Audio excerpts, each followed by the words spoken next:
So over the past couple of months, as a whole church, we've been looking at what it means to set different goals for 2025. We've looked at what it means to stop, to try less and party more, to mess up, to wait around. We've looked at letting go. We've looked at the idea of having attitude. We've looked at the idea of giving up. And this morning, we're looking at the idea of going and having a cup of coffee. We've tried to think about goals that mean instead of accelerating and going somewhere and doing the next thing, what would it look like to learn how to spend time with the God who is love? And so this morning, I'd love to speak for a few minutes about how God doesn't just want you to see him, he wants you to be with him. And that's as we think really practically about what it means to create space in our week for others. And so in the story today, we see Jesus makes space for Zacchaeus, and he gives some of his time to him. So I wondered if someone would volunteer and be Zacchaeus for me this morning. You have to be up for climbing a ladder. There'll be someone keeping it secure at the bottom, but are you up for climbing a ladder? Yeah? No? Maybe? Yeah? Come on then. You can come be Zacchaeus. Great. So Zacchaeus really wanted to see Jesus. So if you can pop those on for me, those are some binoculars. If you have a look through those, just have a look through them. Now tell me, can you see people that are further away, or can you see things that are really close up? Does it help you to see things far away? Blurry. It's blurry. It's blurry. Have a little look. See if you can adjust them a little bit. Move this one about. Takes quite a lot of adjustment. These are my mother-in-law's. They're not mine. So have a little adjustment. But they should hopefully help you see things that are far away. Have a look to the back of the room. Does it help you see things that are far away? Or do you think you'd use them for things that are super close? Still blurry. Still blurry. It's still blurry. But I promise you, it should help you see things that are far away, not that are close up. Okay, but the problem is in the story that Zacchaeus, he wants to see Jesus, but he's not a very popular man. See, he worked for the Romans, collecting taxes, and the idea of paying money to Rome was not a popular thing. And not only that, tax collectors were known for taking some of the money for themselves. So unfortunately this morning, you're representing someone that also tried to steal some money. That's not a good thing. So when Jesus came into town, Zacchaeus had no chance of getting a look in. He was a short man anyway, but he was also really unpopular. So the crowds weren't going to let him get anywhere near the front. But being quite a resourceful man, he thought, I know what I'll do. I'll climb a tree.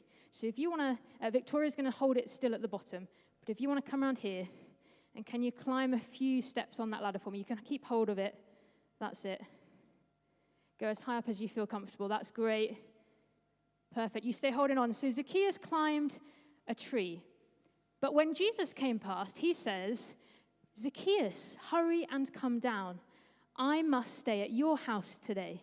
You see, it was an incredible moment for Zacchaeus. All he wanted to do was get himself in a position to see Jesus. Can you try and look through those binoculars for me whilst you're in the tree? Have a look out, see if you can see anybody at the back of the room, even if it's a bit blurry.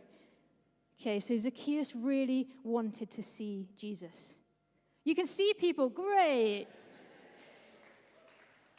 But here's the reality of the story. Zacchaeus did get to see Jesus.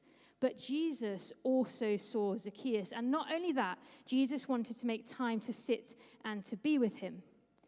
But I don't know if you've noticed this, but when Zacchaeus climbed the tree, he isolated himself from the crowds and from Jesus because he put himself in a space that was distanced from everyone else. He climbed the tree for a really good reason. He was trying to look for Jesus. But if Zacchaeus had stayed up the tree, he would have missed out on so much. You see, you can't interact in a deeper way with one another if you choose to look at things from a distance. You can't form deep friendships with people if you keep yourself physically or emotionally distanced from others. The position and the place that we put ourselves in and the way in which we choose to look at what's going on around us impacts how well we can interact with one another. So imagine for a moment you're Zacchaeus, but you stayed up the tree, and Jesus says, come round my house, so I want to come round your house, I want to spend time with you. Maybe he wants to have a cup of coffee with you. Maybe he wants to have a meal with you. If you stayed up that tree trying to look at Jesus, and I try and offer you a cup of coffee, can you grab that for me? No, You sure you can't reach it? Oh, just about. But you want to keep looking at Jesus. So now, if you had that cup of coffee up a tree, that would feel a bit wobbly, a little bit dangerous. It's not how we would normally interact. And you see, in our house, if we have people round for a cup of tea or a cup of coffee, we like to play games. So I've got a game of Connect 4 here. Do you know how Connect 4 works? Yeah, great. So I'm going to have my go. I'm going to pass you some counters. Okay, have you got space to grab some counters? I'll put them in your coffee mug. Look, there you go. Now it's your go, you see, and I'd like you to have your go. You have to try and get 4 in a row. So if you just try staying in your tree and trying to get a counter in here, can you do that? No? Oh, you can't manage that. That's a shame. You see, in our house, that's one of the ways we like to spend time with each other is playing games.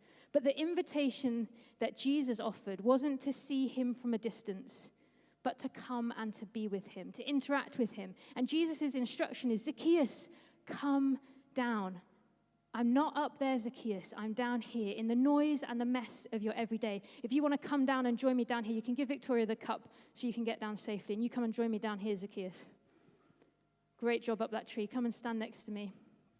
That's the invitation of Jesus. You don't need to look for me in the distance. You can come and be with me. And the invitation is to come alongside one another over the dinner table, around sitting rooms, meeting over a cup of coffee, toasting marshmallows around a fire pit at Focus, sharing our toys together, playing on the Xbox together, closing the gap between one another, choosing to take off the view that you have to do everything from a distance, and instead choosing to be with each other. With Jesus in amongst it all, you can go and have a seat. You can keep hold of those binoculars if you'd like to. Take a bow as you go and take a seat. Everyone give her a round of applause. You see, the reason that things like Alpha and midweek groups and invitations to Sunday lunch, things like Love Your Neighbor Cafe, the reason that they work is because they model Jesus' invitation to move from seeing him from a distance to coming and being with him.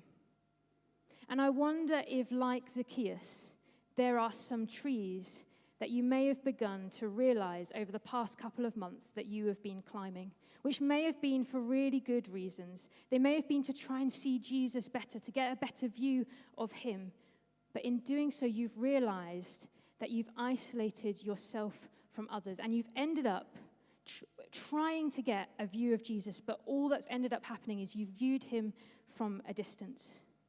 Maybe over the last few months, you've realized that you've been trying to go and do missional things without spending time with the missional God.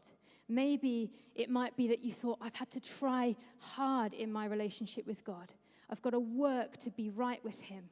But actually, all you're realizing is putting you at a distance from him. It might be that you think, oh, they're talking this morning about going and having a cup of coffee. I don't have any space or time in my diary for that.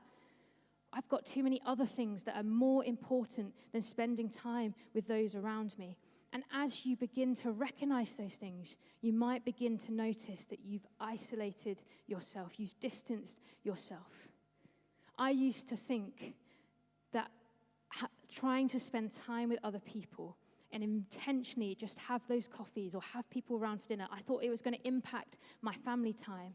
I thought it was going to take me away from the hobbies that I wanted to spend my time doing or the work that I'm busy trying to get done.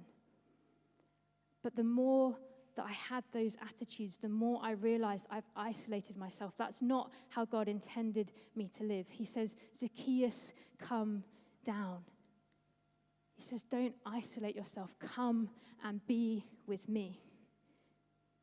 And so as I've tried to look at Jesus over the past couple of months, what I've begun to notice is that the things I thought I should be doing, he's flipped on its head. And what I found is that my life might look different. It might not work how I always expect it to. But my life and my family's life is richer for choosing to be with Jesus and to be with other people. One of my favorite weekends that we go on as a family is going to Focus. And when I asked my 4-year-old, what's your favorite thing about Focus? She says this, and I asked her yesterday, I said, what's your favorite thing? She said, playing football with Joel and George. Now, Joel and George are some of our young people, and they were kind enough to give just a little bit of their time at Focus last year to include my 4-year-old in their game of football. You see, what she experienced there was the generosity of community and welcome and an extension of friendship. And it's genuinely been the highlight of her year last year. So I wonder, where are you creating space and time in your week to invite someone to be a part of your everyday life, expecting Jesus to be in the midst of it all? Where is the space in your week for discipleship conversations over the dinner table? What would it look like to invite somebody round for dinner that you don't know that well? Maybe someone that's new to church, to help them feel part of this community. What would it look like to get along to a midweek group regularly? Under your chair, you should have a picture of a coffee cup. And when you go to places like Starbucks and Costa, other chains are available. They often ask for your name so they can call it out at the end of the order. And what I'd love to encourage you to do is to write on this piece of paper a name or draw a picture of somebody who you could intentionally invite into something of your everyday this coming week. Maybe you could invite them for coffee. Maybe you could ask them round for a meal. So just choose somebody that in the next week you could intentionally invite over. It could be someone you're sat next to right now. It could be someone you want to learn from. But who is it that you could invest in? Who is it that you could choose to be with? I'm going to give you 30 more seconds just to write the name of that person. I'm going to ask you just to hold on to that piece of paper because we're going to use it in a little while.